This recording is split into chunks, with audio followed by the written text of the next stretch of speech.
우리가 12월 28일 조이풀 데이를 앞두고 함께 지금 복음에 대한 메시지 또 전도에 대한 메시지를 함께 나누고 있습니다. 아마 이게 3주째 우리가 복음과 전도에 대한 메시지를 나누다 보니까 아마 주일날 예배를 드리면서 여러분들 안에 있는 기대가 무너지는 분들이 혹시 계시지 않을까 그런 생각이 좀 들었습니다.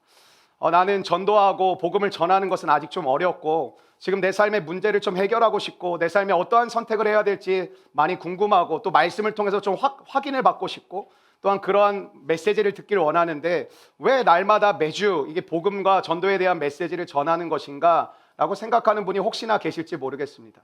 저와 여러분의 삶 가운데 전도와 복음 전도는 아마 우리가 교회 안에 있는 우리 가운데도 나에게 해당되는 이야기 또 어쩌면 나에게는 해당되지 않는 이야기라고 받아들이고 계실 것이라고 좀 생각이 되어집니다. 아마 여러분의 삶 가운데 찾아온 문제와 어려움은 여러분의 삶의 우선순위를 놓친 것이 아닐까 한번 돌아보셨으면 좋겠다라는 마음이 듭니다. 이 문제만 해결되면 제가 주님을 더 예배하겠습니다. 제가 이 어려움만 해결되고 이러한 과정만 하나님이 허락해 주시면 주님이 기뻐하시는 뜻대로 헌금도 하고 선교도 다니고 전도도 한번 해보고 하나님이 원하시는 대로 말씀도 공부하고 날마다 큐티하며 지내보기를 원합니다라고 아마 고백하시는 분들이 계실 거라고 생각이 되어집니다. 여러분의 삶 가운데 전도와 복음을 전하는 메시지를 왜 이렇게 많이 들어야 되냐? 아니 조이풀 데이를 앞두고 내 삶 가운데 지금 여러 가지 일들이 벌어지고 있는데 아니 복음 전하는 것 전도하는 것만 이렇게 메시지를 전해주시면 내 삶은 어떤 말씀으로 살아가라는 것이고 난 빨리 결정해야 될 문제가 있고 빨리 어떻게 해야 되는지 하나님의 말씀을 듣고 좀 확인받고 확실히 증명되는 일들을 내가 경험해서 내가 무언가를 선택하고 결정하길 원하는데 왜 이런 메시지가 주어지지 않을까라고 생각되시는 분 한번 여러분의 삶의 우선순위를 돌아보십시오. 하나님은 여러분의 삶의 우선순위를 예수를 믿고 예수를 전하는 삶을 주셨습니다. 그 다음에 사업을 하시든지 그 다음에 직장생활이든지 결혼을 하든지 여러분의 삶에 채워진 문제들을 하나님은 풀어 가실 것입니다. 그 문제가 아마 오랫동안 풀리지 않는 이유는 여러분의 삶에 신앙을 갖고 있다고 고백하면서도 풀어지지 않았던 우선순위를 회복할 수 있는 복된 시간으로 여러분이 맞이할 수 있는 귀한 시간이 되시기를 주의 이름으로 축원합니다. 오늘 우리가 마태복음 10장의 메시지를 함께 나누게 되는데 마태복음 9장 마지막 부분을 보면 이 일꾼에 대해서 메시지를 전해주고 있어요. 두 가지인데 참된 일꾼이 되라는 거예요. 너 하나님의 참된 일꾼이 되어라. 두 번째는 출소할 것이 많은데 그러니까 무슨 뜻이냐면 전도하고 복음 듣고 나에게 돌아올 사람이 너무 많다라는 거예요. 근데 우리가 보는 세상은 너무 다른 거죠. 돌아올 사람이 안 보인다라는 거예요. 누가 예수 믿으려고 하질 않는다라는 거예요. 내가 전도를 안 하고 싶은 게 아니라 전도를 하려고 해도 과연 이 사람들이 믿을까라는 마음을 가진 사람들이 내 주변에 너무 많다라는 것이죠. 근데 주님 뭐라고 말씀하시냐면 출소할 것이 들판에 휘어져 너무 많은데 그 출소할 것을 거둘 수 있는 일꾼이 부족하다. 그러니까 주인에게 청하여 하나님께 기도해서 출소할 일꾼들을 달라고 하면 하나님이 출소할 일꾼을 보내주시겠다라는 거예요. 일꾼이 뭘까요? 가장 적절한 비유를 좀 고민하다 보니까 여러분 좀 이렇게 기분이 나쁘실 수도 있는데 저 개인적으로는 양머리하는 개 아닐까라는 생각이 들었어요. 양머리하는 개는 정체성이 분명합니다. 자기가 어떤 목적을 가지고 무슨 일을 해야 되는지가 명확하고 그 일을 잘 해내고 그 일을 이루어내는 존재입니다. 양머리 개는 무언가를 만드는 존재가 아니라 이 목자에게로 양을 이끌어가는 역할을 맡은 존재입니다. 저와 여러분이 일꾼 되었다는 것이 무슨 뜻일까? 여러분이 누군가를 변화시키고 누군가를 새롭게 하고 여러분의 가정을 온전케 할 수 있는 능력이 저와 여러분에게는 없습니다. 있으면 너무나도 좋겠지만 그러한 능력이 없다라는 것이죠. 기도를 하는데도 응답이 안 되는 이유는 기도를 한다는 것은 주님을 바라본다라는 것인데 기도를 드리고 왜 안 되냐는데 내가 무엇인가를 하려고 할 때 안 된다라는 것이죠. 기도를 한다는 거 하나님 저 못합니다. 하나님이 하실 수 있음을 제가 믿습니다. 그래서 제가 주님께 기도합니다. 그리고 뭐 하는 거예요? 주님을 향한 시선을 집중하고 주님의 일하심을 기대함으로 소망을 가지고 기다리는 것입니다. 양머리하는 개처럼 많은 사람들을 우리가 하나님께로 이끌 수 있는 것이 일꾼이라는 것이죠. 오늘 본문에 보니까 12제자를 부르시는데 목적이 뭐냐? 그 역할을 하라는 거예요. 많은 사람들을 나에게로 몰고 오라는 것이죠. 우리도 예수님의 제자이고 일꾼이지 않습니까? 많은 사람들을 하나님께 이끌 수 있어야 될 줄로 믿습니다. 저와 여러분의 10년 가운데 먼저 정체성 회복되길 원하는데 여러분 주를 위해 무엇인가를 하려고 하지 마시고 먼저 여러분의 존재와 정체성이 분명해지기를 주의 이름으로 축원합니다. 내 정체성이 분명해지면 내가 무엇인가를 해야 되고 어떠한 삶을 살아야 될지는 따라오는 것입니다. 많은 청년들과 많은 장년들조차도 요즘에 보면 방황하십니다. 내 인생을 어떻게 하면 잘 살 수 있을까? 행복하게 산다라는 게 뭘까? 대부분 이제 돈으로 연결시켜서 뭔가를 하고 뭔가를 사고 뭔가를 가는 그런 걸 생각해 보지만 해봤지만 잠깐의 기쁨이고 잠깐의 행복일 뿐. 그래서 중독되는 것이죠. 왜? 그것이 끊어지면 기쁘질 않으니까. 하나님께서 우리 가운데 찾아오시는 말씀을 통하여 오늘 저와 여러분이 여러분 자꾸 뭘 해야 됩니까가 아니라 하나님 제가 주님의 제자입니다. 제가 주님의 일꾼입니다. 일꾼과 제자됨이 무엇인지를 알고 하나님 앞에 어떠한 삶을 살아가는 건 따라오는 거예요. 하나님 내 정체성이 지금 뭐하는 거예요? 난 하나님의 제자인 것 같기도 하지만 세상에서 내가 주인 되어 사는 거예요. 하나님께 선택권을 드리는 영역도 있지만 절대적으로 내 선택으로만 가는 길도 있는 거예요. 뭐예요? 내 정체성이 혼란하는 거죠. 뭐가 잘 안 되고 어려운 거 하나님께 기도도 몇 번 하지만 대부분의 일들은 내가 생각하고 내가 판단해서 결정을 내려버려요. 하나님이 주인이라고 고백을 하고 찬양도 하고 예배도 드리지만 대부분의 삶의 일들은 내가 생각하고 내 타이밍에 움직이기를 원해요. 저는 오늘 우리의 정체성이 회복되면 내가 어떠한 삶을 살고 무엇을 살아가야 되는지는 따라오는 은혜라고 생각합니다. 근데 우리는 이걸 거꾸로 해서 하나님의 자녀고 하나님의 제자라는 정체성은 분명하지 않는데 내가 무엇을 하며 살아야 되는지는 무지하게 기도를 많이 한다는 거죠. 그리고 그거 궁금하다라는 거예요. 내가 뭐 하는 겁니까? 내가 어떤 삶을 살아야 되는 거냐? 근데 도무지 이해가 안 되는 것이죠.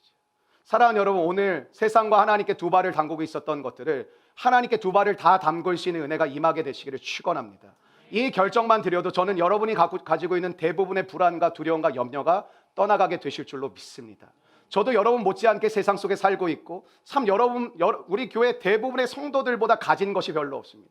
그리고 벌이도 여러분보다 시원찮습니다. 가지고 있는 소득도 월마다 주어지는 것이 여러분 대부분의 소득보다 낮습니다. 여러분도 살아가는 게 참 만만치 않으시겠지만 저도 세상을 살아가는 게 참 만만치가 않습니다. 세상의 기준과 세상의 방법을 들으면 내가 할 수 있는 건 너무 제한적인데 세상에서 말하는 방법대로 행복을 찾으려고 하면 저는 그걸 할 수조차 없습니다. 그래서 대부분의 사람들은 저와 같은 상황에 있는 분들은 그냥 좌절합니다. 난 아무것도 할 수가 없어. 난 가진 게 아무것도 없어. 나는 즐겁지가 않아. 근데 참으로 재미난 일은 저보다 소득이 더 많으신데 저한테 상담을 받는다는 거죠. 저보다 더 좋은 상황과 환경 가운데 살아 계시는데 제가 위로를 하러 신방을 다닌다는 것이죠. 저는 하나님의 참 놀라운 역설이라고 생각합니다. 그리스도 안에서 저는 여러분과 다른 존재인 게 아닙니다. 동일한 존재이고 저도 여러분과 함께 싸워가고 있는 존재이고 부딪히고 있는 존재이고 때론 넘어지고 쓰러지고 죄짓고 무너지는 존재입니다. 근데 하나님 안에서 제가 이 메시지를 전하는 건 하나님 말씀대로 따라 살 때 하나님의 역사가 이루어짐을 경험했기 때문입니다. 저는 이 은혜와 경험이 여러분에게 임하기를 주의 이름으로 축원합니다. 경험과 체험 없이 그리고 예전에 몇 번 경험해 보신 분들 우리 교회에 많이 계시죠. 근데 지금은 예전과 다른 모습들이 있으시죠. 왜 그럴까요? 그때의 모습으로 돌아가시면 돼요. 지금 내가 못하는 게 아니에요. 그때는 뭐 할 수 있었어요? 뭐 대단했습니까? 믿음 엄청 컸어요? 아무것도 없었어요. 그때 오히려 더 없었어요. 하나님 아무것도 믿어지지 않는 상태였고 뭐 말씀을 들어도 무슨 뜻인지 전혀 이해가 되지 않았어요. 근데 하나님의 말씀이 내 안에 들어오다 보니까 바뀌어가기 시작하는 거예요. 그럼 막 교회 갑자기 막 오기 시작하는 거예요. 그래서 사람들과 막 관계를 맺어가기 시작하는 거예요. 근데 가다가 하나님의 인도하심이 끊어진 게 아니라 내가 가다가 넘어지거나 쓰러진 거죠. 근데 하나님 붙잡으면 되거든요. 근데 해본 적이 없으니까 그냥 예전으로 돌아가는 거예요. 이전 것은 지나갔는데 다시 나는 예전으로 돌아가는 거예요. 여러분 그 삶이 즐겁고 행복할 수 있겠습니까? 그럴 수 없다라는 거죠. 왜? 이전 것은 지나간 인생이 돼버렸으니까. 너는 새 것이 되었다는데 나는 다시 예전의 것을 다시 붙잡아요. 베드로가 그러지 않았습니까? 주님 배신하고 난 다음에 다시 버려두었던 배와 그물을 끄집어내요. 근데 그거 하는데 베드로가 즐거웠겠습니까? 마음 가운데 갈증이 있지 않았겠습니까? 나 이거 아닌데. 나 이거 아닌데. 근데 나 이미 배신했으니까 내가 다시 가기가 좀 멋쩍은 거죠. 내가 다시 가서 막 믿음 있는 척하고 나 배신한 거 사람들 다 아는데 교인들 다 아는데 내가 또 가가지고 내가 무슨 얼굴에 철판을 깔고 막 가서 다시 믿음 있는 척 내가 다시 하나님 사랑하는 척 하기가 어렵다라는 거예요. 그래서 대부분의 사람들이 어떻게 하냐? 그냥 도망가요. 베드로와 12 제자처럼 도망을 가요. 근데 하나님이 여러분을 다시 찾아오실 줄로 믿습니다. 다시 찾아오실 때 거절하지 마십시오. 어색하다고 말하지 마십시오. 불편하다고 말하지 마십시오. 여러분에게 참 즐거움과 기쁨과 행복을 느꼈던 그 순간으로 하나님이 여러분을 다시 인도해 가실 줄로 믿습니다. 여러분 전도에 대한 메시지를 부담스럽다고 여기지 마십시오. 하나님이 우리를 부르셔서 구원하신 목적은 예수 믿고 예수 전하는 존재로 우리를 부르셨습니다. 이게 우선순위 첫 번째입니다. 이 다음에 여러분이 이 삶을 위해서 사업을 열어주시는 분이 있고, 이 삶을 위해서 직장의 길을 열어주시는 분이 있고, 이 삶을 위해서 음악가로, 미술가로, 예능계로 인도하시는 분이 있고, 이 삶을 위해서 또한 교사가 되고 교육계로 가는 분들이 있고, 이 삶을 위해서 하나님의 법조계로 보내시는 분들이 있습니다.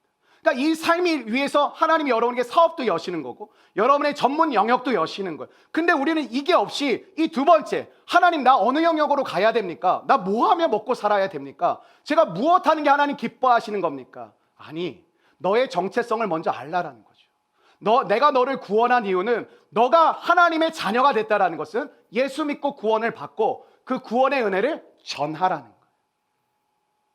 여러분, 오늘 이 10장에 보니까 일꾼의 세 가지 원리가 나오는데, 우리가 원리를 좀 가지고 우리가 전도의 현장에 좀 나가 보기를 원합니다. 한번 따라해 주시겠어요? 첫 번째 원리는 부르심의 원리. 여러분 생각해 보십시오. 저는 4살 때부터 사실 어머니가 회심하시면서 온 가족이 교회에 나간 케이스입니다. 제 발로 간 게 아닙니다. 사실은 제가 원해서 간 것도 아니고 저의 선택으로 간 것도 아닙니다. 그냥 어느 순간부터, 어렸을 때지만 기억이 조금 나는 게, 그냥 어느 순간부터 교회에 내가 갔다라는 것이 기억이 납니다. 근데 내가 예수님을 찾아간 것이 아니에요. 한 번도 예수님은 제자할 사람, 여기 이 중에 내 제자할 사람, 나 따라올 사람, 이렇게 모집한 적도 한 번도 없으십니다. 그러니까 예수님은 어떻게 하시냐면 우리 일일이 다 오셔서 찾아오셨습니다. 우리에게 찾아오셨어요. 여러분, 누군가에게 전도를 받아서 오늘 교회에 앉아 계신 분들 계십니까? 하나님이 그 사람을 통해서 여러분을 찾으시는 거예요. 왜? 여러분, 하나님의 음성이 안 들리니까 사람의 말을 통해서 하나님의 마음을 전달해 주는 거예요. 전도는 무엇이냐? 사람 끌고 와서 교회에 앉혀놓고 등록시키는 게 아니라 하나님의 마음을 들리도록 전달해 주라는 거예요. 왜? 하나님의 음성을 들을 수가 없어요. 사단과 마귀가 죄의 종로로 타고 있기 때문에 다른 게, 하나님에 대한 게 들어오지 않아요. 그래서 뭐 하는 거예요? 가서 하나님의 마음을 전해주는 거예요. 여러분, 우리가 교제하는 것도 왜 중요한지 아세요? 여러분, 대체적으로 이렇게 마음이 무너지고 뭔가 힘들고 어려우면 잠수 타시잖아요. 교회에서도 그냥 예배 드리고 이렇게 팀모임 같은 건 별로 하고 싶지가 않잖아요. 근데 여러분, 그렇게 놔두면 어떻게 되냐면 바닥을 뚫고 들어가요. 여러분, 스스로 회복한다는 게 거의 불가능합니다. 그러니까 여러분이 어떤 환경이 바뀌어야 조금 얼굴이 펴져요. 좀 상황이 달라지면 좀 얼굴이 좋아져요. 근데 그 정도예요. 또 무너지고 또 들어가요. 함께 교제한다는 건 상당히 불편해요. 서로 기질이 너무 다르고요. 저도 죄송하지만 저랑 스타일이 맞는 분들이 있고 안 맞는 분들이 있어요. 근데 예수 안에서 뭐가 되냐면, 이런 스타일의 사람이 예전에 솔직히 하면 사랑이 안 됐어요. 관심도 안 갖고 사실 같이 있고 싶지도 않고. 근데 예수님의 은혜가 뭐냐면, 사랑이 안 됐던 스타일과 존재가 사랑이 되어지기 시작하는 거예요. 신기한 거죠, 사실. 나 진짜 같이 있고 싶고, 저런 스타일은 진짜 말도 섞지 않고 그냥 같이 있는 거 자체가 스트레스인데, 예수님의 은혜가 뭐냐면, 가다가 부딪혔어요? 나 못해, 나 힘들어. 포기가 아니에요. 그 과정을 넘어서게 해주시는 거예요. 여러분, 내가 좋아하는 사람 부류만 있는 게 편한 인생 같습니까? 굉장히 불편한 인생입니다. 어딜 가도 섞이질 못하고 어딜 가도 함께 할 수가 없습니다. 그게 능력입니까? 하나님의 은혜는 처음에 우리가 지음받은 존재는 스타일이 있어요. 다 안 맞고 맞고 안 맞고 맞고. 저도 저랑 맞는 성도들 이렇게 만나면 아무런 마음의 부담이 전혀 없습니다. 그냥 너무 편하고 너무 즐겁고, 거기다 밥 사준다, 너무 행복하고. 근데 제가 제일 어려워하는 성도, 단답형 성도. 어떻게 지냈어? 잘 지냈어요. 그럼 뭐 하고 지냈어? 그냥요. 그럼 뭐 하면 네? 아니요. 그러니까 저도 계속 생각해, 무슨 얘기를 해야 되지? 때론 집에 빨리 나도 가고 싶다. 예수님이 나를 부르셨어요. 그래서 우리가 부르실 때 해야 될 게 뭔지 아세요? 한번 따라해 주시겠어요? 응답하는 거예요. 그래서 부르심은 내 뜻이 아니라니까요. 내가 주님께 찾아간 게 아니에요. 내가 뭘 꿈을 갖고 간 게 아니라 하나님의 꿈을 갖고 나에게 찾아오셨어요. 그리고 나를 부르셨어요. 내 뜻 아니라 하나님 뜻이에요. 그리고 내 타이밍 아니에요. 하나님의 타이밍이에요. 여러분, 우리의 하나님과의 관계의 출발조차가 어디에 주도권이 있냐면, 하나님이 나에게 찾아오셨고요, 하나님이 원하시는 때 나를 부르러 오셨어요. 그건 왜 그러냐면, 내가 준비되었을 때 다시 오세요. 물론 하나님이 막 강권적인 역사로 일하실 때도 있어요. 막 악한 사람을 막 뒤집어 엎고 막 이렇게 오실 때도 있지만, 하나님이 또 기다렸다가 때가 되면 오실 때가 있어요. 여러분, 인생이 길지 않습니다. 우리 장년분들 아마 생각하실 텐데, 내가 언제 이렇게 나이 먹었고, 내 아들, 딸들이 언제 이렇게 많이 컸고, 이제 막 손자를 볼 때가 됐고, 막 엄청나게 시간이 빠르게 지난 거죠. 여러분, 사람들이요, 대체적으로 생각을 해요. 내가 뭐 한 70대, 80대쯤 죽겠지. 근데 저는 이제 장례식을 많이 갔잖아요. 근데 죽음을 앞둔 대부분의 성도는 뭐라고 얘기하는지 아세요? 갑자기 왔다 그래요. 갑자기 왔다고, 죽음이. 연세가 80대인데 이 죽음이 갑자기 왔대요, 자기. 여러분, 우리 인생 가운데 낭비할 시간이 없는데 인생을 낭비하지 않을 수 있는 방법을 오늘 알려주는데, 부르심에만 응답하라는 거예요. 여러분, 모든 쓸데없는 거에 응답하지 마세요. 불필요한 거에 응답하지 마세요. 여러분, 내면에서 계속 올라오잖아요. 그냥 오늘 늘어져 있어라, 응답하지 마시라. 물론 쉬셔야 될 때도 있고 안식해야 될 때도 있어요. 휴가를 가셔야 될 때도 있습니다. 부르심이 무엇이냐? 주님 앞에 이렇게 나아가면, 이렇게 예배드리면, 여러분 예배드릴 때 어떤 현상이 오면 저에게 한번 좀 찾아와 주시면 좋겠는데, 어떠한 말씀이 계속 내게 올 때가 있어요. 그리고 그게 내 마음 안에서, 난 그렇게 말씀을 암송하는 사람이 아닌데 어떤 말씀이, 어떤 설교를 들었는데 그게 내 안에서 계속 메아리 칠 때가 있어요. 또 하나는 확신이 올 때가 있습니다. 확신이 오는데 내 입에서 어떤 생각이 드냐면, 내가 이걸 위해서 내가 살아가야 되나? 이런 고백을 하게 될 때가 찾아옵니다. 또 하나는 성령이 그 부분에 대해서 여러분에게 부담감을 주실 때가 있습니다. 부르심을 주실 때 자꾸 아니라고. 제가 목회해 보니까 많은 성도들이 제일 많이 하는 게, 요즘 은혜 많이 받으신 것 같아요. 그러면 아니래요. 은혜 받았다는 건 좋은 말 아니에요? 아니래요. 많이 요즘 변화되신 것 같다고. 자기 잘 모르겠대요. 하나님 우리를 자꾸 부르시는데 자꾸 뭐라 하냐? 우리는 잘 모르겠대요. 아니래요. 자꾸 거절을 해요. 여러분, 하나님의 이러한 은혜가 여러분에게 주어질 때 응답하십시오. 응답하십시오. 응답하실 때 주님의 은혜가 여러분에게 임하게 될 것이고, 아멘하고 순종할 때 나를 향한 하나님의 길이 열리실 줄로 믿습니다. 여러분, 지금 하고 계신 일들이 하나님의 부르심입니까? 또 여러분, 오늘 좀 복잡해지시겠죠. 또 이런 메시지 들으면. 부르심? 나 부르심 아닌 것 같은데. 부르심? 이게 맞나? 내가 좋아서 하는 건가? 이게 하나님 부르심인가? 여러분, 부르심에 대한 응답입니까? 아니라면 여러분 방황하고 있는 거예요. 길을 못 찾은 거죠. 길과 진리와 생명이 되신 주님이 우리를 인도해 가신다는 건 뭐예요? 그 길만이 길이라는 거예요. 근데 내가 부르심에 응답하지 않고 있다면 사실 우리는 방황하고 있는 거죠. 여러분, 부르심에만 응답하는 인생이 되시기를 축복합니다. 부르심에 응답하면 어떤 일이 벌어지냐? 딱 하나 일어납니다. 부르심에 응답하면 항상 능력이 임합니다. 항상 능력이 임합니다. 우리는 이렇게 기도하죠. 이렇게 신앙 있는 분들이 이런 기도를 되게 많이 해요. 아마 여러분의 부모님이나 주변에 있는 사람이 믿음 되게 이렇게 좋고 막 기도 많이 하시는 분들 들어보면 능력 있는 삶을 살기를 원합니다. 그리고 여러분, 그런 부모님 대체적으로 자녀를 위해서 어떤 기도를 되게 많이 하냐면, 하나님, 내 아들이 능력 있는 하나님의 사람이 되길 원합니다. 능력 있는 주님의 딸이 되길 원합니다. 이런 기도를 되게 많이 합니다. 근데 능력 있는 삶을 살길 원합니다라는 건 사실은 능력은 2차적인 거예요. 하나님의 부르심에 응답하시면 능력은 저절로 오는 거예요. 하나님이 우리를 불러두시고 가만히 내버려 두시는 게 아니라 그 부르심에 대한 일을 감당할 수 있는 능력을 저와 여러분에게 주십니다. 우리는 이러죠. 능력을 주시면 하시겠다고. 하나님 뭐라? 부르심에 순종하면 능력은 올 거라고 얘기하는 거예요. 그러니까 하나님과 우리가 신앙생활 하는데 자꾸 이렇게 어긋나는 부분이 뭐냐면 순서예요.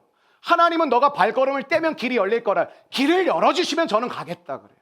하나님이 능력을 주시면 내가 안 가겠냐고 얘기해요. 근데 하나님은 너가 순종하면 능력이 올 거라고 얘기하십니다. 오늘 본문도 1절에 보면 이 원리가 나오는데, 한번 1절 말씀 같이 읽어보실까요? 시작. 예수께서 그의 12제자를 부르사 더러운 귀신을 쫓아내며 모든 병과 모든 약한 것을.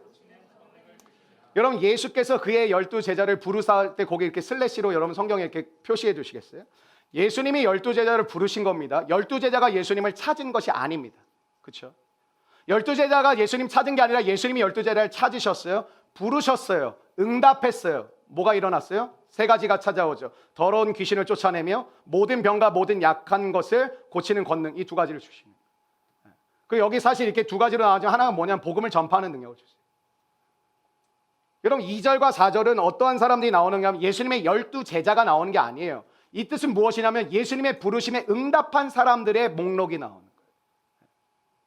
여러분, 우리는 교회 안에 같이 있으면 다 믿음 생활을 하고 있다고 생각하지만 우리는 사실 두 부류로 나눠볼 수 있습니다. 예수님의 부르심에 응답하신 성도가 있고 예수님의 부르심에 아직 거절하고 있는 성도가 있는 거예요. 예수님의 부르심에 응답하신 성도는 어느 길로 가게 되냐면 복음을 전하고 싶은 마음이 찾아오고 그것에 대해서 기쁜 마음으로 받아들이게 되는데, 예수님을 믿는다고 교회에 앉았고 예배는 드리고 있지만 예수님의 부르심에 응답하지 않은 성도들은 나도 힘들어, 나도 요즘 너무 지쳐, 나도 너무 힘들어, 나도 너무 어려워, 나 살기도 복잡해, 너무 혼란스러워. 문제가 많아. 나부터 해결해야지. 이렇게 하고 끝나버려요. 부르심에 응답하여 하나님이 주시는 능력이 임하지 않으면 전 이런 것 같아요. 목회자로서 많은 사람들을 보며 살아갈 수밖에 없는데 많은 성도들 가운데 부르심에 응답하여 능력을 받지 못한 성도들은 제가 1년, 2년, 3년, 4년, 5년 지금 우리 성도들 가운데 제가 가장 오래된 성도들이 알고 지낸 지 한 10년, 물론 더 오래된 사람도 있긴 있어요. 10년 이상 같이 세월을 보낸 사람들이 있습니다. 근데 성도들의 삶이 똑같이 1년, 2년, 3년 지나갑니다. 시간이 다르진 않죠. 똑같이 지나가죠. 근데 시간이 지나가는데 어떤 성도는 똑같이 살아갑니다. 너무 안타까워요. 똑같습니다. 근데 어떤 성도들은 이렇게 기복이 있긴 있지만 계속 이렇게 성장하는 길로 가는 성도들이 있습니다. 왜 그럴까? 하나님의 부르심에 응답하지 않고 능력이 임하지 않으면 우리는 똑같이 살 수밖에 없습니다.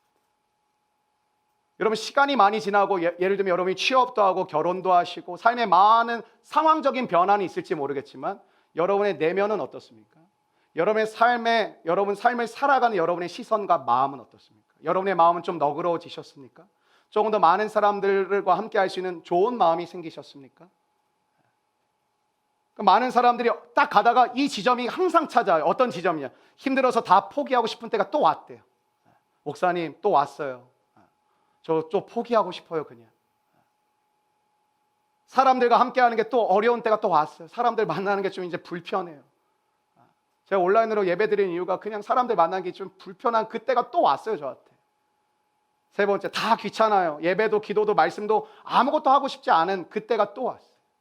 여러분 이때가 우리 가운데 오고 때론 넘어질 수도 있고 쓰러질 수도 있습니다. 그러나 이때를 항상 넘어지는 분들이 있어요. 그럼 뭐예요? 똑같아요. 분명 변화된 것 같았어요. 분명 달라진 것 같았어요. 분명 새로워져. 본인도 느꼈어요. 근데 어느 시간 또 지나가면 똑같아요.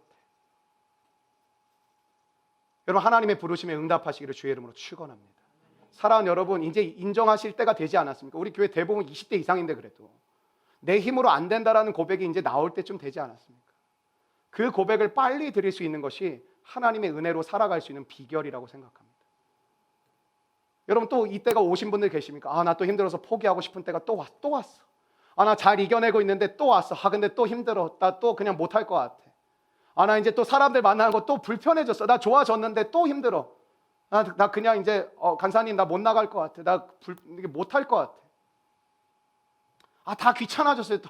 예배 잘 드렸는데 그냥 예배도 싫고 기도도 싫고 말씀도 싫고 다 그냥 힘든 그게 또 왔어요. 여러분 때론 넘어질 수 있지만 넘어가 봐야 되지 않겠습니까? 부르심에 응답하지 않고 하나님이 주신 능력이 없으면 인생이 가다가 뚝뚝 끊겨요. 분명 잘 살고 분명 성실히 살고 분명 최선을 다해 사는 게 보여요.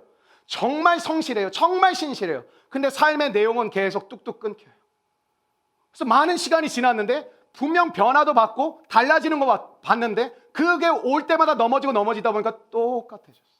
그러니까 뭐라고 얘기하냐면 그냥 나는 안 될 것 같다고 얘기해요. 참 그때 제가 어떻게 해야 될지 잘 모르겠더라고요. 목사님 그냥 저 신경 쓰지 마세요. 전 그냥 안 될 것 같아요. 그럼 그게 말이 됩니까? 목사한테 신경을 쓰지 말라는 게 그게 말이 됩니까? 물론 저한테 그렇게 말하든 말든 기도하죠. 부르심에 응답하여 하나님의 능력으로 살 때 어려움을 이기게 되고 포기하고 싶은 마음을 이기게 되고 다시 예전으로 돌아가고 싶은 마음을 이기게 될 줄로 믿습니다. 오늘 이 예배를 통해 여러분의 그런 마음이 혹시라도 찾아오셨다면 하나님의 부르심에 응답하여 하나님의 능력을 받으셔서 여러분 새롭게 다시 한번 시작할 수 있는 복된 은혜의 삶이 되시기를 주님의 이름으로 축원합니다. 고린도후서 5장 17절 한번 같이 읽어보실까요? 고린도후서 5장 17절입니다. 시작. 그런즉 누구든지 그리스도 안에 있으면 새로운 피조물이라 보라 새 것이 되었도다. 두 번째 일꾼의 원리는 한번 따라해 주시겠어요? 현장의 원리. 이게 5절부터 8절까지 나오거든요. 부르심의 원리는 1절부터 4절까지 나오고 현장의 원리는 5절부터 8절까지 나와요. 현장에 나가면 능력을 주시겠다는, 하나님이 우리를 부르시는 곳이 있어요. 근데 그곳으로 나아가면 하나님이 능력을 주셔서 그 일을 감당하시겠다는. 많은 사람들이 책상 앞에서 고민하고 집 방구석에서 고민하다가 어떤 일도 진행되지 않고 그냥 이렇게 사그라들어지는 일들이 참 많은 것 같습니다. 고민은 많이 하고 생각은 참 많이 했지만 나갈 수는 없다라는 이 결정을 많은 분들이 하는 것 같습니다. 왜? 두렵기도 하고 해본 적도 없고 자신도 없고 나보다 잘하는 사람도 많은 것 같고 참 나는 뭐 이렇게 어려울 것 같다는 얘기를 많이 하죠. 근데 하나님 우리에게 계속 말씀하시는 게 뭐냐면 가라 이거예요. 가라요. 가라는 거예요. 하나님 계속 우리에게 고 가라는 거예요. 자꾸. 어디로 가야 되는 거냐? 그게 5절부터 7절까지 나옵니다. 어디로 가야 되냐면 5절부터 7절을 한번 같이 읽겠습니다. 시작. 예수께서 이 12를 내보내시며 망하여 이르시되 이방인의 길로도 가지 말고 사마리아인의 고을에도 들어가지 말고 오히려 이스라엘 집에 잃어버린 양에게로 가라. 가면서 전파하여 말하되 천국이 가까이 왔다. 먼저 나의 가까이 있는 사람에게부터 복음을 전하라는 것이죠. 가까이 있는 사람. 또 하나는 내가 생각하지 말라라는 거예요. 내가 판단하지 말고 하나님께서 나를 보내신 곳, 나에게 보내신 사람에게 가라는 거예요. 근데 우리는 어떤 사람이 생각났어요. 기도하다 다선이를 품기를 원하는데 생각이 났어요. 근데 내가 지우는 거야. 안 될 것 같아. 그 사람 되게 예수 믿는 거 되게 싫어해. 교회 되게 욕 많이 해. 아이고 그 사람은 아닌 것 같아 하나님. 근데 하나님이 뭐라고 하냐면 내가 너에게 보내는 곳으로 가라는 거야. 너가 생각하고 너가 판단해서 길을 결정하지 말고 내가 너에게 보내는 사람, 내가 너에게 보내는 곳에 가서 전도를 하라는 거야. 예수님 우리에게 가라고 하셨습니다. 우리가 가만히 있으면 세상이 우리에게 온다라고 말씀하지 않으셨습니다. 너희 교회 열심히 지키고 열심히 예배드리고 있으면 많은 사람들이 올 거야 그렇게 말씀하지 않으셨어요. 주님은 우리에게 세상 속으로 들어가라고 말씀하셨습니다. 그리고 그 속에 들어가 하나님의 나라를 이루라고 말씀하셨어요. 세상에 오는 것이 아니라 예수 믿는 우리가 가라는 거예요. 그래서 전도는 우리에게 주어진 사명이 맞습니다. 많은 사람들이 올기까지 기다립니다. 그 사람이 교회에 대한 마음이 변화될 때까지 기다리면 아마 수십 년 기다려도 쉽지 않아요. 대부분 그래서 가족 전도가 어려운 게 그거예요. 진짜 가족 전도가 어려워요. 그게. 왜? 사실은 그 사람이 강팍하고 이런 것도 있지만 사실 이 대상을 너무 잘한다고 생각하다 보니까 안 하는 거예요. 사실. 괜히 말하면 싸우고 괜히 말해봤자 또 트러블 생기고 이것도 교회 가자는 얘기했다가 또 몇 주간 또 괜히 불편해지고 그거 하기가 싫은 거예요. 그리고 뭐라고 해요? 내가 이 사람 아는데 이 사람 쉽지 않다고. 이 사람 되게 오래 걸릴 사람이고 뭐 내 남편이고 내 아내지만 참 쉽지 않고 내 자식이지만 내 아들이지만 쉽지 않다고. 현장에 나가서 복음을 전한다는 현장의 원리는 제가 오늘 이 설교 제목으로 지었는데 한번 따라해 주세요. 영접과 거절. 여러분 현장에 나가서 복음을 전한다는 것은 영접과 거절을 체크하시라는 거예요. 무슨 말이냐? 내 주변에 있는 사람들을 보면서 저 사람이 예수님을 영접한 사람인가? 예수님을 거절하는 사람인가를 체크하시라는 거예요. 그러니까 여러분이 저 사람 어때요? 그럼 난 모르는데요? 그러면 안 된다라는 거예요. 여러분의 가족이 구원을 받은지 거절하는지 이걸 체크하실 수 있어야 된다라는 거예요. 근데 이것은 어느 정도까지 하라는 건데 어느 정도까지 하냐면 이 정도면 이 사람이 진짜 예수님을 영접했다. 이 사람이 정말 이 사람이 예수님을 거절했다. 그 자리까지 가라는 거예요. 여러분 제가 교회 이렇게 목회라고 개설하면서 정말 많은 성도들 보내서 감사했는데 위기의 순간에 어떤 일도 해야 되냐면 일주일에 3번, 4번씩도 만나는 일을 해야 돼요. 왜? 그 사람이 위태위태하면 뭐 해줘야 돼요? 그 사람이 알아서 하나님을 찾을까? 아니요, 그렇지 않아요. 가서 전해줘야 되는 거죠. 증거해줘야 되는 거예요. 수없이 그런 사역들을 했습니다. 하나님 앞에 와서 위태위태하다 일주일에 2번이고 3번이고 만났어요. 그리고 그 사람이 하나님의 옳은 길을 갈 수 있도록 계속 안내했어요. 대표적으로 제가 선교할 때 그래요. 선교할 때 제가 신청을 우리가 물론 받죠. 신청한 사람들이 갑니다. 그런데 제가 성도들을 놓고 이번에 이 성도를 하나님이 가길 원하시는 것 같다는 생각이 들면 전 찾아갑니다. 사실 샬롬 프로젝트도 제가 우리 한두 명은 제가 가서 얘기했어요. 안 해? 그리고 제가 한 명에게 얘기했어요. 30, 15, 9 결정해. 그 무슨 말이에요? 그랬더니 샬롬 프로젝트. 그럼 감사하게 안 할 거 이러지 않고 참여를 해줘서 너무 감사했어요. 15라고 얘기를 해요. 나 30 했는데. 15 한다 그래서 너무 기쁘고 감사하더라고요. 근데 가야 되는데 안 가. 그거 어떻게 해요? 알았어. 다음에 가 그러지 않아요. 찾아가요. 계속 만나요. 만나자. 얘기하자. 근데 어떤 일이에요? 갔잖아요. 대부분 정말 큰 은혜를 받았어요. 저도 놀랄죠. 이런 일이 일어나다니. 여러분 계속 거절하잖아요. 잠시 두고 가라는 거예요. 영접을 했잖아요. 그럼 그 사람 잠시 두고 다른 데 가라는 거예요. 한 사람에게 매달리지 말고 전하고 전하는데 영접 그럼 이 사람 인도해. 거절. 그럼 계속 하지 말고 잠깐 텀을 두고 잠깐 다른 데 가라는 거예요. 그러니까 다손이는 한 명으로 사실 부족해요. 내 주변의 가족, 친구, 직장, 동료, 이웃이 영접하는지 거접하는지 체크가 되지 않았다면 사실 그 책임은 우리에게도 물으십니다. 여러분, 예수 안 믿는 사람 그 사람들의 책임이 아니에요. 예수 믿은 우리에게 책임을 물으십니다. 가서 전하지 않았냐. 그래서 제가 옛날에 택시 탈 때 무조건 전도했어요. 강박관념으로 한 거 아니지만 무조건 전했어요. 왜? 그런 마음이 있었어요. 이 사람이 목사란 사람을 태워서 만났는데 내가 저 사람에게 복음 들어본 적 없는데 저는 그게 견딜 수가 없더라고요.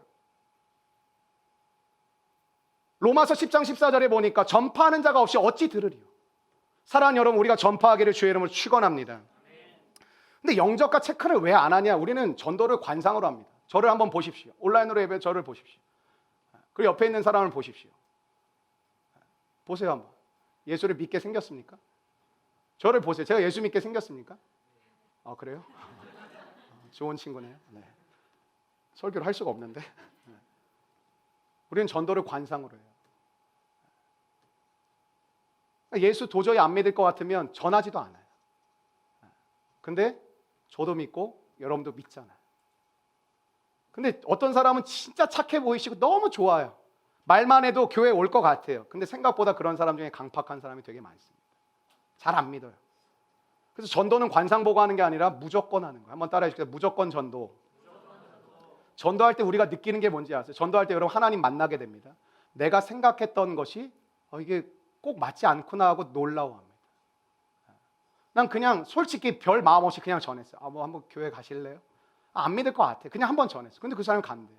그때 내가 깨지는 거예요. 전도할 때 여러분 상대만 좋아지는 건지 아세요? 내가 깨져요. 그리고 하나는 복음을 전할 때 하나님이 도와주시고 인도하시는 것을 통해서 놀라게 됩니다. 우리가 오늘 당장 영접과 거절 체크부터 해야 되는데, 여러분 오늘 다손이를 우리가 품는데, 제가 설교 준비하다가 제가 결혼한 지 이제 7년이 됐는데 그 결혼 준비할 때가 갑자기 생각이 났어요. 결혼 이렇게 하면은 주변에 이제 소식을 전하지 않습니까? 청첩장을 전하잖아요. 여러분 이게 똑같은 거죠, 청첩장이랑. 근데 어떻게 해요? 여러분 다손이가 없다고요? 제가 다손이 찾는 방법 알려드릴까요? 전화번호부를 기역부터 희읍까지 보세요. 카카오톡을 기역부터 희읍까지 보세요. 청첩장 나눌 때요, 그냥 누구 김 누구 얘는 바로 돼. 근데 어떤 사람은 고민을 하게 돼요. 보낼까 말까. 그리고 보내는 사람이 있고, 이 사람 너무 연락 오랫동안 안 하고 본지도 그냥 한두 번 만난 건데 이거 보낼까 말까. 근데 대체적으로 이제 청첩장 그래도 많이 보내잖아요. 근데 뭐예요? 전했죠? 그날 찾아오면 응답해 주는 거예요. 응답은 그들이 결정하는 거예요. 하나님의 은혜가. 여러분 다손이를 찾을 필요가 없어요. 그냥 카카오톡을 쭉 보시라니까요. 그냥 전화번호를 쭉 보시라니까요.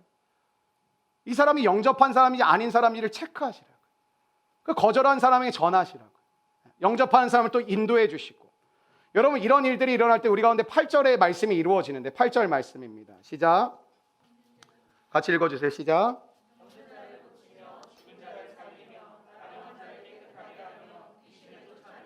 너희가 거저받았으니 거저주. 병든 자, 죽은 자, 나병한 자, 귀신 들린 자들에게 하나님은 우리가 축복의 통로가 되길 원하십니다. 여러분 하나님께서 내게 주신 거 있으면 흘려보내셔야 됩니다. 고여서 썩게 만들면 안 되고 흘려보내요. 교회는 하나님의 은혜를 받았으면 흘려보내야 됩니다. 샬롬 프로젝트 왜 하냐? 우리가 받은 은혜가 크기에 흘려보내는 것입니다. 여러분 잘 모르시는 분들 계시겠지만 우리 교회가 한 달에 미국에 있는 개척교회, 그리고 베트남, 그리고 탄자니아에 이렇게 흘려보냅니다. 물질을 흘려보내고 우리가 함께 기도를 흘려보냅니다. 왜? 하나님께 우리가 거저받았으니 거저줄 수 있습니다. 주는데 아깝고 인색하신 분들 왜 그러시는지 아세요? 내가 거저받았다고 느끼지 않기 때문에 그래요. 이거 내 건데, 아까운데 왜 줘? 하나님께 거저받은 사람은 거저줄 수 있다는 것이죠. 그래서 교회 오면 신기한 일이 벌어져요. 나보다 형편 더 안 좋은 것 같은데 막 나를 챙겨주고, 나를 막 생각해주고, 기도해주고, 또 때론 막 찾아와주고. 여러분 11차 조이풀 데이는 어떤 날이냐? 흘려보내자라는 거예요. 받은 은혜가 있으시다면 흘려보내자라는 거예요. 넘쳐 흘려보낼 수 있는 믿음의 종들 되시기를 주님의 이름으로 축원합니다. 마지막 세 번째 원리는 한번 따라해 주세요. 믿음의 원리.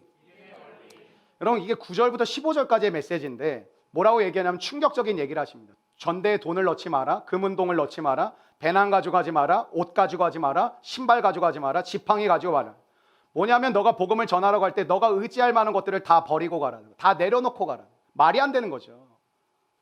그러니까 여러분이 전도가 안 되는 이유가 난 가서 무슨 말을 해야 될지 준비도 안 돼 있고 내가 뭐 이렇게 얘기한다고 그 사람한테 잘 설명을 해줄 수도 없는 것 같고 하나님 외에 의지할 만한 걸 다 내려놓고 가라는 거예요. 하나님께서 주신 믿음을 가지고 가라는 거예요. 전도를 단순하게 하자라는 거예요. 자꾸 뭐가 있어야 되고 뭘 줘야 되고 아니야 뭐가 되어야 되고 이걸 내려놔 보자라는 거예요. 다른 말로 뭔지 아세요? 주님의 공급하심 한번 체험해 보세요. 그러니까 우리는 다 준비해 놓고 뭘 하길 원해요. 근데 뭐가 내게 없어요. 근데 하나님 마음을 주세요. 해보라는 거예요. 그럼 뭐예요? 주님의 공급을 체험해 보라는 거예요. 여러분 지겹게 얘기했잖아요. 개척교회 뭐 아무것도 없었다니까요. 그때 와보신 분들 그때부터 신앙생활하면서 다 아시잖아요. 뭐가 있었습니까? 그냥 하라는 거예요. 하나님 주시면 하겠습니다. 그냥 하라는 거 하면 내가 채우겠다. 아니 그래도 뭔가 주셔야 하죠. 아무것도 우리 소유가 없었어요. 아무런 소유가 없었어요. 근데 하라는 거예요. 아무것도 없이 시작이 됐습니다. 뭘 경험한 거예요? 주님의 공급하심을 체험한 거예요. 여러분 자꾸 우리는 모든 걸 내가 다 세팅하고 준비하길 원하고 그리고 내 모든 삶을 내가 안정적으로 다 만들어가길 원해요. 그래서 끝도 없이 준비가 필요하고 되지도 않아요. 잘. 돈을 무지하게 벌었더니 건강이 다 망가져 있고 돈은 무지하게 부자가 되는데 관계는 다 깨져 있고 그럼 그 쿨한 척 난 괜찮아 나 혼자만 있으면 돼. 하나님이 인간을 지으신 인간은 하나님을 사랑하고 이웃과 함께 할 때 진짜 삶을 살 수 있습니다. 여러분 중국 선교의 아버지 뭐 잘 모르실 수도 있는데 허드슨 테일러라고 있거든요. 하나님이 부르셔서 가래요. 근데 허드슨 테일러가 뭐냐면 하나님 중국이요. 그 당시 유럽 사람이 중국에 간다는 거 엄청 위험했거든요. 근데 뭐가 주지도 않고 가라는 거예요. 배 타고 석 달 걸려서 갔습니다. 근데 가서 도착해서 믿음으로 갔는데 무대뽀가 아니라 믿음으로 갔어요. 자꾸 가라고 하니까 준비하고 가겠습니다. 아 지금 가. 준비하겠습니다. 지금 가. 갔어요. 근데 갔는데 만남을 주세요. 갔는데 이 복음을 전할 수 있는 센터, 장소를 주세요. 갔는데 하나님이 놀라운 기적의 역사를 베푸세요. 이 사람이 이게 대부분 해안가 지역이 살기가 좋잖아요. 그 당시 무역도 하고. 근데 이 사람이 했던 일이 뭐냐면 내륙으로 갔어요. 하나님이 내륙으로 가. 넌 내륙으로 가라. 상하이, 북경, 이 청도, 이 해안가에 있어야 살기가 편했거든요. 선교사들도 여러분 물이 이게 막 다 다르잖아요. 문화도 다르고. 그래서 뭐라도 잘 먹고 뭐라도 이렇게 공급이 잘 되는 곳에 있기를 원했는데 넌 내륙으로 가라는 거예요. 그 당시 중국 내륙은요. 지금도 여러분 이 상해에 있다가 한 5시간, 10시간 안으로 들어가지 아무것도 없어요. 완전 깡촌 되게 많아요. 물론 지금 엄청 많이 발전했지만 그 당시는 아무것도 없었거든요. 근데 들어가라는 거예요. 하나님 거기 들어가려면 모두 필요하고 그냥 가라는 거예요. 주님의 공급을 체험했다. 정말 많이 듣지 않으셨나요? 조지 밀러 뭐 5만 번 기도응답 받은 사람. 고아원을 하라는 거예요. 고아가 2,000명이 몰려왔어요. 하나님이 그냥 하라는 거예요. 할 수 있는 게 없으니까 기도만 했어요. 근데 갑자기 빵집에서 빵을 갖고 와요. 갑자기 우유를 갖고 와요. 갑자기 후원자들이 붙어요. 2,000명 넘는 고아를 먹이고 입히고 돌보는 일을 사실 처음에 무대뽀로 한 거 아무것도 없어요. 근데 하라는 거예요. 여러분이 준비를 잘해서 가는 게 맞습니다. 그런데 하나님이 자꾸 여러분에게 가라고 한다면 주님의 공급을 체험하라는 거예요. 근데 전도할 마음이 누가 그렇게 충만하겠습니까 사실. 안 해보신 분들은. 전도를 언제 했더라? 기억도 안 나는 사람들이 갑자기 전도하려고 그러면 뭐 어떻게 해야 될지도 모르고 난 못해. 난 안 할래 그냥. 근데 주님이 주신 사명이고 우리가 삶을 살아가는 목적이고 우선순위라면 여러분 깊이 생각해 보셔야 되지 않겠습니까? 하나님이 왜 광야를 반드시 통과하게 하십니까? 여러분과 저의 인생에 반드시 광야 통과하게 하십니다. 광야는 내 힘을 말려버리는 곳입니다. 내 힘을 말려버리는 곳입니다. 야복강, 야곱이 경험했던 야복강이 무엇입니까? 내 힘의 근원을 박살내시는 거예요. 하나님 나 사랑하신다면서 하나님의 힘으로 너가 살기를 원하시오. 하나님의 공급하심으로 너가 풍성한 삶을 살기를 원하시오. 너의 머리와 너의 생각과 너의 계획 끊어질 수밖에 없고 불가능한 그런 불완전한 삶을 사는 게 아니라 하나님의 공급 속에서 너가 풍성한 삶을 살아가길 원하시오. 그래서 어떤 일을 하게 하시냐? 이 과정을 겪으면 하나님이 나를 공급해 주십니다는 고백이 나오는데 그게 시편 23편 1절이 아닐까 생각이 됩니다. 여호와는 나의 목자시니 내게 부족함이 없으리로다. 우리는 왜 부족할까요? 내 힘으로 계획된 거를 하려고 그러면 아직도 돈이 한참 모자르고 아직도 경력이 모자르고 아직도 내가 주변에 사람이 없고 아직도 뭔가를 하려면 한참 멀었다라는. 여러분 그게 주님의 부르심입니까? 아니면 여러분이 생각하는 여러분의 인생의 노후와 여러분의 인생의 길에 이것도 있어야 되고 저것도 있어야 되고 그걸 여러분이 지금 노력으로 만들고 계시지는 않습니까? 그러니까 항상 뭐예요? 되게 이제는 여러분 한 10년 전보단 그래도 여러분 월급이 좀 많아지셨죠. 부족해요. 10년이 지나도 부족하실 가능성이 상당히 높으실 거예요. 항상 우리는 부족해. 근데 성경은 여호와는 나의 목자시니 내게 부족함이 없으리로다. 무슨 뜻이냐? 광야를 지나가게 하시면서 내 힘을 다 말려버리셨어요. 야복강 사건을 통해 내 힘의 근원을 박살내셨어요. 그럼 죽을 줄 알았어요. 살게 하시네. 굶어 죽을 줄 알았어요. 먹이시네. 이런 거예요. 여러분의 삶 가운데 뭐가 없다 하고 계신 때는 망하는 때가 아니라 하나님의 공급을 경험하실 때입니다. 여러분 광야는 믿음이 생기는 곳이에요. 굶어 죽을 줄 알았어요. 근데 살게 하세요. 40년. 아무도 없고 이제 망했다고 생각했어요. 하나님이 계셔요. 여러분 광야 들어가는 걸 주저하지 마십시오. 믿음이 자라는 곳입니다. 믿음이 생기는 곳입니다. 근데 참 안타깝게 광야에서 죽어라 고생만 하다가 그냥 끝나시는 분들이 많아요. 광야에서도 내 힘으로 하는 거예요. 광야에서도. 내가 내 힘으로 사는 광야에서도. 자기도 알아요. 고통의 때를 보내고 있고 내가 이거 지금 잘못 가고 있다는 거 알아요. 근데 그때도 주님을 찾지 않고 자기 힘으로 그냥 간신히 거의 해골 몰골로 나와요. 그래서 주님 뭐라고요? 금이나 은이나 동이나 가져가지 말고 지팡이 의지하지 말고 신발 내려놓고 옷 필요 없어. 전도하는 자에게는 전도자가 먹을 것을 공급해 줄 거예요. 여러분 14절부터는 이게 원리 세 가지를 했잖아요. 부르심, 현장, 믿음. 14절 이하는 뭐냐면 그럼 실전은 어떻게 해야 되냐 이건데 이건 간단하게 정리해 볼게요. 14절의 메시지를 한번 보면 이런 거예요. 누구든지 너희를 영접하지도 아니하고 너희 말을 듣지도 아니하고. 여러분 전도하는데 너무 기대만 하지 마십시오. 이걸 기대하세요. 여러분을 거절할 겁니다. 많은 사람들이. 주님 뭐라 그래요? 너희들이 제자들에게 이렇게 너희들이 전도하면 내가 함께하는 거 알지? 사람들 다 변화될 거야. 사람들 다 나한테 돌아올 거야. 너희들 설교하지? 사람들 다 눈물 짓고 다 나 믿으러 달려올 거야. 근데 주님 뭐라고 하냐면 너희를 거절할 거야.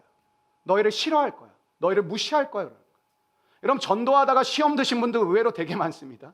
말이 됩니까? 주님을 위해서 전도를 하는데 시험이 들었대요. 왜? 내가 열심히 정말 이 사람이 구원받기 위해서 열심히 노력했는데 하나님이 안 도와주셨다라는 거예요.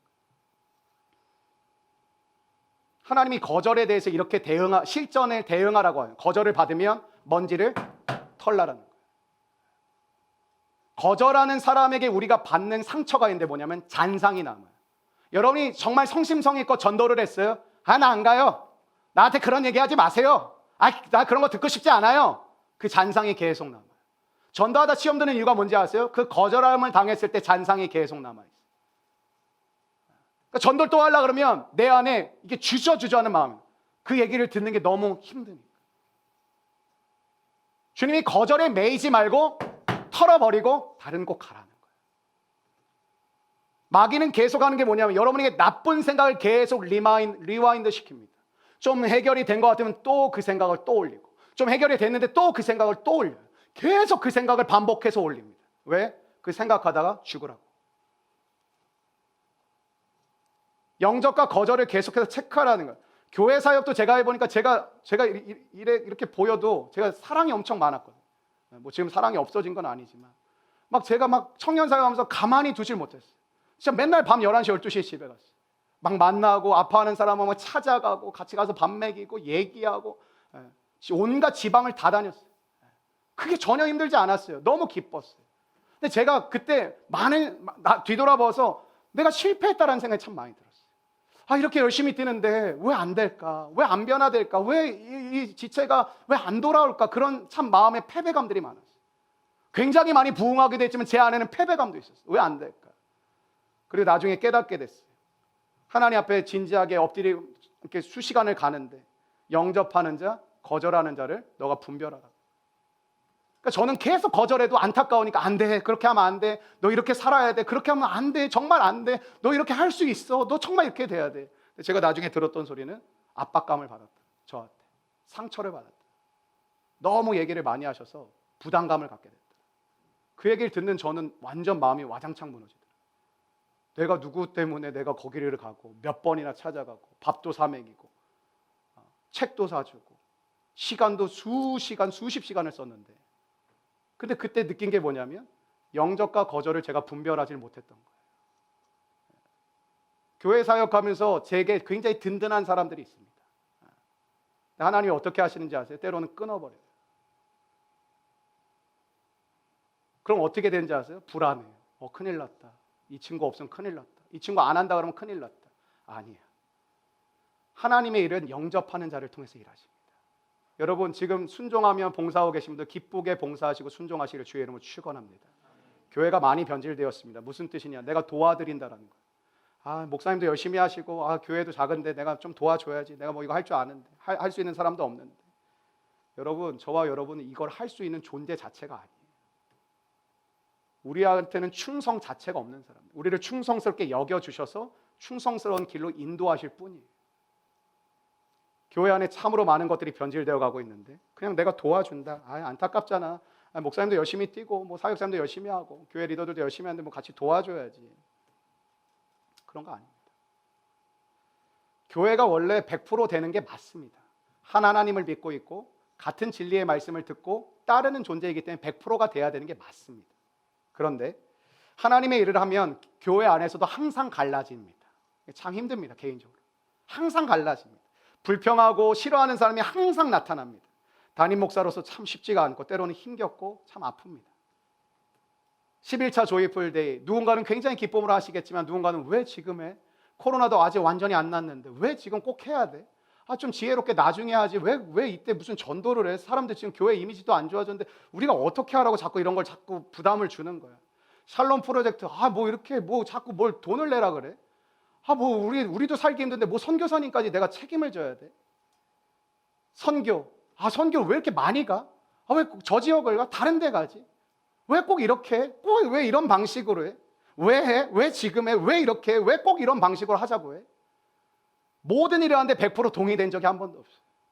같은 하나님을 믿고 있고 하나님을 기쁘시게 하는 일을 함께 하자고 하는데도 항상 마음이 나눠져요. 항상 누군가는 원망하고 불평하고 항상 이러한 얘기를 듣게 돼요. 앞에서 이끌어가는 사람으로서 굉장히 마음이 힘들어요. 굉장히 마음이 때로는 아프고 무너질 때가 있어요. 근데 제가 예전엔 그랬는데 지금은 달라졌어요. 그럼 어쩔 수 없어요. 그게 듣는 거예요. 근데 하나님의 뜻이면 하는 거예요. 목회를 하다 보니까 사람을 두려워한다는 게 뭔지를 느꼈어요. 사람의 눈치를 보게 되더라고요. 더군다나 작은 개척교회니까 사람들이 뭐로 협박하는? 저 안 나와요? 저 이거 그럼 뭐 찬양팀 안 해요? 저는 굉장히 담대하게 다 할 줄 알았거든요. 근데 막상 이게 내 일이 되다 보니까 마음에 긴장감이 오더라고요. 떨리기도 하고 두렵기도 하더라고요. 그 과정의 트레이닝을 한 3년 정도를 개척하면서 보냈던 것 같아요. 사람이 신경 쓰이기도 하고 내 시선이 하나님께 나아가면서 또 사람의 눈치를 보고도 있는 저 자신을 제가 참 많이 발견했어요. 영접하는 자를 통해 하나님이 일하신다는 걸 깨달았어요. 꼭 누가 해야 돼, 누가 해야 돼. 제 안에도 그런 게 있었어요. 꼭 이건 이 사람이 해야 돼, 꼭 이 사람이 해야 돼. 근데 저는 물어봐요. 매년 콜링을 해요. 하나님의 부르심이 있으시면 함께 하면 좋겠습니다. 꼭 물어봐요. 본인이 안 하면 안 해도 그냥 안 해요. 하지 말라 그래요. 하나님은 거절할 자를 통해 일하시지 않고 영접하는 자를 통해 일하시는데 때로는 우리 눈에 보기에는 아무것도 아닌 것 같고 인재신앙생활 하시고 별로 이거 과연 감당하실 수 있을까 하지만 하나님이 그분을 부르신다면 그분이 그리고 그 부르심에 응답하고 영접한다면 하나님은 그 사람을 통해 새 일을 하시더라고요. 그래서 제 아주 썩어있는 아주 오래된 생각들이 다 깨지기 시작했어요. 내가 생각했을 때 꼭 이 사람이 해야 되고 쭉 저 사람이 꼭 이 일을 맡아줘야 뭐가 되는 게 아니라 하나님께 응답하는 사람을 통해 역사하시는구나. 너무나도 감사하게 우리 교회 많은 리더십들이 지금 거의 5년째 매해 응답해 주시는 분들이 있어요. 물론 저에게 응답하는 게 아니라 주께 응답하는 거죠. 그래서 저는 굉장히 과감히 이야기해요. 당신이 주께 응답한 거 아니냐? 그럼 주님께 충성해야 되는 거 아니냐? 그 올해도 얘기할 거예요. 하나님의 부르심을 얘기할 거고 그거에 응답하는 사람들과 또 교회를 세워갈 거예요. 여러분 지금 하고 계시지 않는 분들 가운데도 하나님의 부르심에 응답할 수 있는 믿음의 사람들이 나오시기를 주님의 이름으로 축원합니다. 여러분 섬기는 건 때로는 불편하고 참 귀찮고 하고 싶지 않을 때도 있고 너무 불편할 때도 참 많습니다. 그러나 섬기는 자만이 누릴 수 있는 은혜가 있습니다. 섬기는 자만이 감당할 수 있는 축복이 있습니다. 그 은혜와 축복을 누리시기를 주님의 이름으로 축복합니다. 마지막 결론을 얘기하고 싶은데요. 왜 우리가 영접과 거절 체크를 해야 되냐면 23절 오늘 본문 마지막 23절을 보면 이 동네에서 너희를 박해하거든 저 동네로 피하라 이렇게 나옵니다. 여러분, 예수님의 동생들이 처음에 예수님을 믿으라고 하니까 다 뭐라 하냐면 우리 형 미쳤다. 저 인간 머리 돌았다. 자기가 메시아래. 조롱하고 핍박했던 게 예수님의 동생이 있었는데 4명이 있었는데 이 동생들이 엄청 핍박하고 조롱했습니다. 근데 예수님이 어떻게 하냐면 복음을 계속 말씀을 나를 믿어야 돼 전해주고 근데 계속 조롱했어요. 그리고 어떻게 하냐면 놔뒀어요. 근데 여러분 나중에 어떤 일이 벌어지는지 아세요? 그들이 나중에 계속 복음을 듣다가 예수님의 동생들 모두가 예수님 믿고 다 돌아옵니다. 어느 정도로 변화가 되냐면 첫 번째 동생이었던 야고보, 여러분 여기 예수님의 제자 야고보 말고 예수님의 동생 야고보가 또 따로 있습니다. 예수님의 동생 야고보는 너무 충성스러워서 첫 번째 초대교회 예루살렘 교회의 지도자가 됩니다. 그리고 야고보서 씁니다. 이게 야고보가 그 예수님의 동생 야고보예요. 그리고 이 사람 별명이 뭔지 아세요? 낙타 무릎이었습니다. 얼마나 무릎을 꿇고 기도를 많이 했는지 무릎이 완전히 낙타처럼 해져가지고 별명이 기도의 사람 낙타 무릎이었어요. 여러분 예수님의 또 다른 동생 유다서를 쓴 유다입니다. 여러분 영접과 거절을 계속 체크하면서 계속 거절하면 잠시 피하시라는 거예요. 그 사람 좀 놔두고 이제 포기하는 게 아니라 놔두고 다른 데 가라는 거예요. 여러분 오늘 이렇게 보면서 복음을 막 전해보세요. 그리고 영접하는 사람, 거절하는 사람이 나오잖아요. 또 한 번 전해보세요. 그리고 앞으로 4주 동안 한 3번, 4번을 전해보세요. 그때 영접하는 사람에게 가까이 가셔서 전해주세요. 거절하는 사람은 축복해주고 기도하시되 잠시 피해두세요. 하나님의 일을 여러분을 통해서 저를 통해서 일어나게 될 줄로 믿습니다. 여러분 사도 바울도 먼저 유대인에게 복음 전했어요. 다 거절당했어요. 꺼지라 그랬어요. 저리 꺼져. 이 배신자 저리 꺼져. 사도 바울이 낙심해서 나 전도 안 할래. 나 싫어. 나 그냥 믿는 사람들이랑 나 그냥 성경 공부하고 나 그냥 여기 있을래. 뭐라 그래요? 나 그럼 이제 이방인에게 갈게요. 그래요. 그냥 털고 나 이방인에게 갈게요. 그리고 이방인들에게 복음을 전하고 하면서 놀라운 믿음의 역사가 벌어지죠. 여러분 10월 31일 오늘은 할로윈 데이가 아니라 종교개혁주일입니다. 종교개혁일입니다. 어제 이태원에 또 난리가 났더라고요. 여러분 제가 정말 금요일에도 설교했지만 장난으로도 참여하지 마십시오. 할로윈 데이는 켈트족이 이 우상 숭배하는 거에서부터 시작됐고 악령이 두려워가지고 똑같은 분장을 하면 나에게 안 오겠지 해서 그걸 시작하는 거예요. 여러분 영적인 거 굉장히 민감한 겁니다. 장난으로도 참여하지 마십시오. 장난으로 오늘 이태원 가지 마십시오. 교회가 타락하고 부패하고 본질을 잃어버리면서 개혁이 일어났습니다. 오늘 우리가 살고 있는 현실은 참 녹록지 않습니다. 교회가 교회답지 않다고 합니다. 성도가 성도답지 않다고 합니다. 목사가 목사답지 않다고 이야기를 듣고 있고 여러분 잘 아실 거라고 생각합니다. 그럼 뭐예요? 무엇보다 개혁이 필요합니다. 그럼 개혁은 무엇이냐? 개혁은 바꾸는 것이 아니라 회복하는 것입니다. 왜? 잃어버렸다는 거예요. 왜 썩었냐? 왜 변질됐냐? 잃어버렸다는 거예요. 그럼 한국교회 잃어버린 것이 무엇입니까? 말씀을 읽고 말씀에 순종하는 것을 잃어버렸습니다. 기도하는 삶을 잃어버렸습니다. 복음 전하는 삶을 잃어버렸습니다.